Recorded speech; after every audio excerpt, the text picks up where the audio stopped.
Good morning, students. Class 7th, Subject English Reader, Lesson 4 The Cherry Tree. Warm up. The cherry tree मैंने cherry का पेड़। Cherry आप जानते हो जो फ्रूट्स होता है, आप खाते हैं। Have you ever experience the joy of planting something in a pot or in the ground?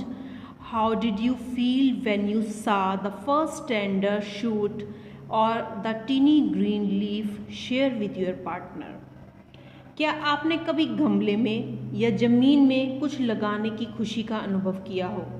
जब आपने पहली कोमल टहनी या छोटी हरी पत्ती देखी तो आपको कैसा लगा? भी आपने कोई पौधा लगाया हो, जब वो पौधा फूट गया हो, मतलब उसमें से जब वो हरी टहनी या पत्ती कुछ देखा हो तो आपको कैसा लगता है? अपने साथी के साथ शेयर करें। One day when Rakesh was 6, he walked home from the Mussoorie bazaar eating cherries. They were a little sweet, a little sour, small, bright red cherries which had come all the way from the Kashmir Valley. एक दिन राकेश, जब वह 6 साल का था, जब वह मंसूरी बाजार से घर के लिए चल रहा था, घर के लिए चलता है, वहाँ से निकलता है तो उसने चेरी खाते हुए, जो चेरी ले खाते हुए वह निकलता है। There were a little sweet, कुछ चेरी उनमें से क्या होती हैं, कुछ खट्टी होती हैं, कुछ जो होती हैं मीठी होती हैं, और कुछ जो होती हैं लाल रंग की, ब्राइट रेड रंग की चेरी होती हैं जो कश्मीर घाटी से आती थी, कश्मीर घाटी से आती थी। Here in the Himalaya foothills where Rakesh lived, there were not many fruit trees.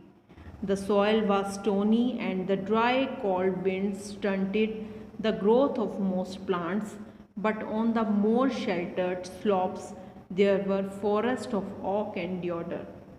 यह हिमालय की तलहटी पर रहता था, राकेश रहता था। वहाँ ज़्यादा फलों के वृक्ष नहीं थे, फलों के वृक्ष नहीं थे। वहाँ की मिट्टी जो थी, द सोइल वाज स्टोनी, पथरीली थी, और ड्राई कोल्ड विंड, ठंडी हवाएं वहाँ चलती थी, जो ज़्यादातर पेड़ पौधे की ग्रोथ में रुकावट डालती थी, जिससे पेड़ बढ़ते नहीं थे।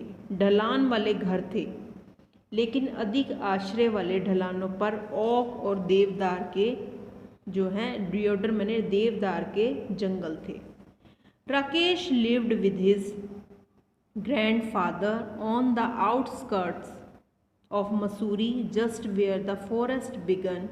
His father and mother lived in a small village 50 miles away, where they grew maize and rice and barley in narrow, terraced fields on the lower slopes of the mountain, but there were no schools in the village, and Rakesh's parents were keen that he should go to school.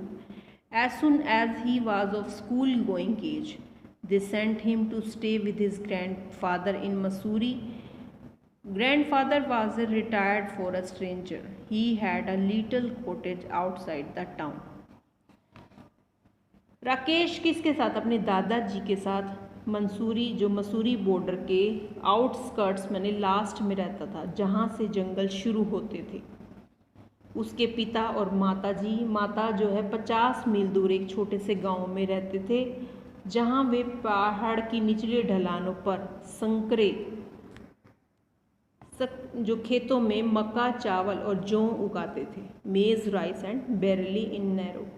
लेकिन वहाँ जो है कोई school नहीं था, पहाड़ों पर कोई स्कूल नहीं था गांव में, but there was no school in the village.